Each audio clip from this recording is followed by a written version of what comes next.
Hello students, welcome back to my channel spoken English with Anand Kumbhakar. So students, আজকে একটা খুব সুন্দর ভিডিও নিয়ে আমি চলে এসেছি তোমাদের কাছে। খুব মন দিয়ে আমার ক্লাসটা শুনো এবং বোর্ডের দিকে তাকাও। হ্যাভ হ্যাজ এর নেগেটিভ সেন্টেন্স নিয়ে যে কনফিউশন আছে সেটা আজকে সব ক্লিয়ার হয়ে যাবে। ভিডিওর শেষ পর্যন্ত দেখো এবং বুঝতে পেরে যাবে সব কিছু। মানে কোয়া লেদি ভাগে টিक बोर्ड रे कोयक में नियल में नेगेटिव सेंटेंस रे जो कंफ्यूज में ना जो थीम के क्लियर हुआ understand. So students, look on my board. Let's start our class. দেখো আজকে আমরা কি শিখব? Negative sentence with have, has আর হ্যাড। মানে হ্যাভ হ্যাজ এর নেগেটিভ সেন্টেন্স কিভাবে করা যায় সেটা আমরা শিখবো। আগের দিন আমরা শিখে গেছি হ্যাভ হ্যাজ হ্যাড কি কি সিচুয়েশনে ব্যবহৃত হয়। আজকে আমরা শিখবো এইগুলো নেগেটিভ সেন্টেন্স। দেখো প্রথমে কি আমরা শিখেছি?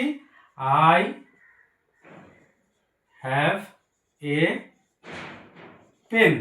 ওকে, এর মানে কি? আমার একটা পেন আছে। তাহলে নেগেটিভটা জানতে হবে। যদি তোমাকে কেউ জিজ্ঞেস করে do you have any pen, মানে তোমার কি কোনো পেন আছে, তখন তো তোমাকে বলতে হবে না আমার কোনো পেন নেই। সেইটা কীভাবে বলবে নেগেটিভটা দেখো। এবং এর মধ্যে কতগুলো খুব মজার জিনিস আছে, ভালো করে দেখো, দেখতে থাকো, বুঝতে পারবে। প্রথমে কি হবে? যদি বলা থাকে আই হ্যাভ এ পেন, কি বলবে? দুরকমভাবে বলা যায়। দেখো, একটা হচ্ছে আই ডোন্ট বা do not, I don't have a pen, মানে আমার কোনো পেন নেই। আবার এটা হচ্ছে ইনফর্মাল ল্যাঙ্গুয়েজ, মানে সাধারণত স্পোকেন ইংলিশের কথাবার্তায় এটা বেশি ব্যবহৃত হয়। আর ফর্মাল মানে বইয়ের ভাষাতে কি হয়, কি বলা হয়?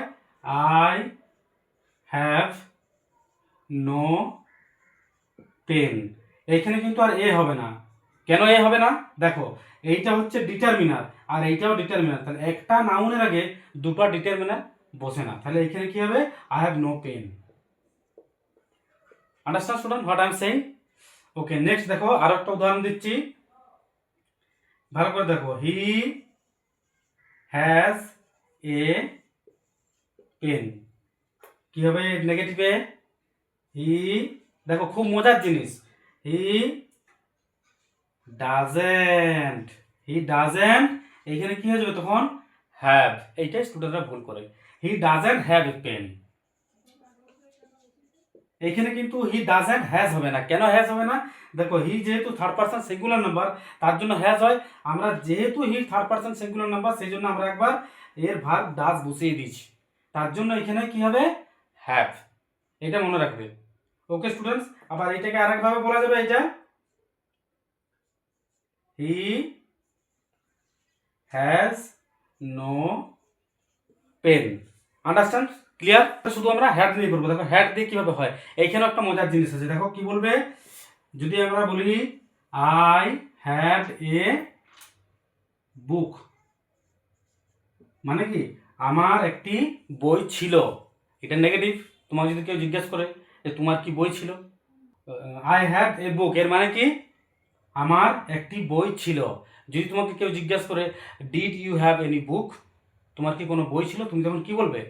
নো নো, আমার কোনো বই ছিল না। তাহলে এইটা নেগেটিভে কীভাবে বলবে? দেখো এর নেগেটিভ কী হবে? এর নেগেটিভ কী হবে? আই দুরকমভাবে বলা যায় এটাও, আই ডিডন্ট বা ডিড নট। এখানে কি হয়ে যাবে? Have. I did not have a book. এইটা স্টুডেন্টরা খুব ভুল করে। এটা মন দিয়ে শুনে রাখবে এবং ভালো করে মনে রাখবে এবং বারে বারে প্র্যাকটিস করবে। I didn't have, I didn't have, I didn't have. অনেক সময় স্টুডেন্টরা এটা কি বলে দেয়? I didn't had. নট হবে, এইখানে হ্যাড হবে না। আন্ডারস্ট্যান্ড? তাহলে আই ডিডন্ট হ্যাভ এ বুক, আমার বই ছিল না, আমার একটি বই ছিল না। আবার এখানে কি বলা যাবে? আরেকটা ভাবে কিভাবে বলা যাবে?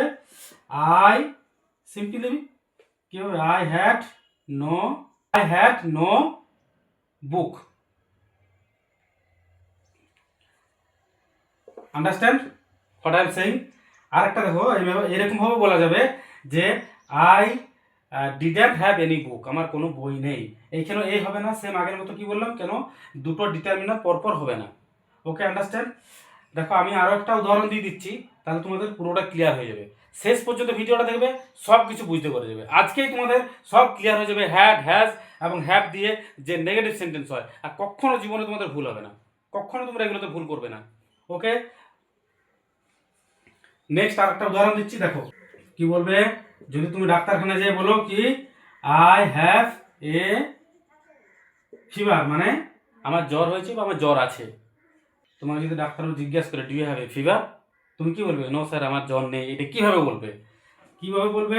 আই, দুভাবে বলা যায়, আবার বলছি, I don't have a fever, বা আরেকটা বলতে পারো আই হ্যাভ নো ফিভার। এখানে কিন্তু আর এই হবে না, আন্ডারস্ট্যান্ড? এবার দেখো, যদি বলা হয় রামের জ্বর আছে, রাম হ্যাজ এ ফিভার, মানে রামের জ্বর আছে। এটা দেখে নাও, বাংলাগুলো লিখে নেবে। রামের জ্বর আছে, কিন্তু নেগেটিভ কি হবে? রামের জ্বর নেই। কি বলবে?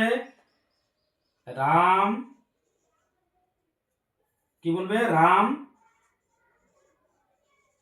ডাজেন্ট হ্যাভ, এখানে have, doesn't have a fever. বুঝে গেছে? আবার একটা কিভাবে বলা যাবে?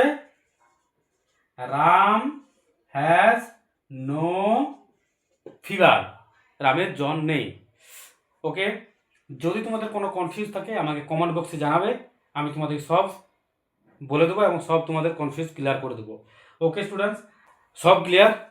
তো একটা কথা তোমাদেরকে বলে রাখি, যদি তোমরা সত্যি সত্যি ইংরেজিতে কথা বলতে চাও, তোমাদেরকে কান তৈরি করতে হবে, শুনতে হবে ইংরেজি, ইংরেজি মুভি বা ইংরেজি পডকাস্ট, এগুলো শুনতে হবে, বেশি বেশি শুনতে হবে, অ্যান্ড ক্লাসগুলো মন দিয়ে দেখতে হবে এবং খাতায় লিখতে হবে।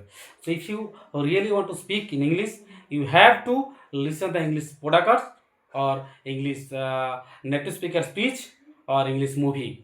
You have to watch English movie. Okay, you can understand the English word and you can understand the English phrase. Your ear will be ready.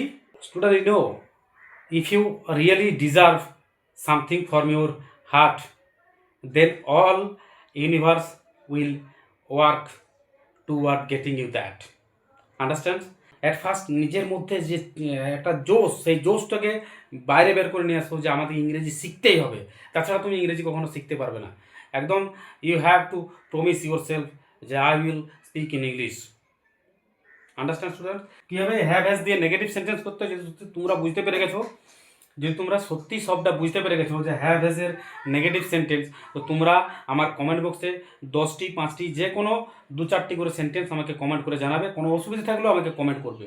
Okay, if you like my video, do subscribe my channel and share my video.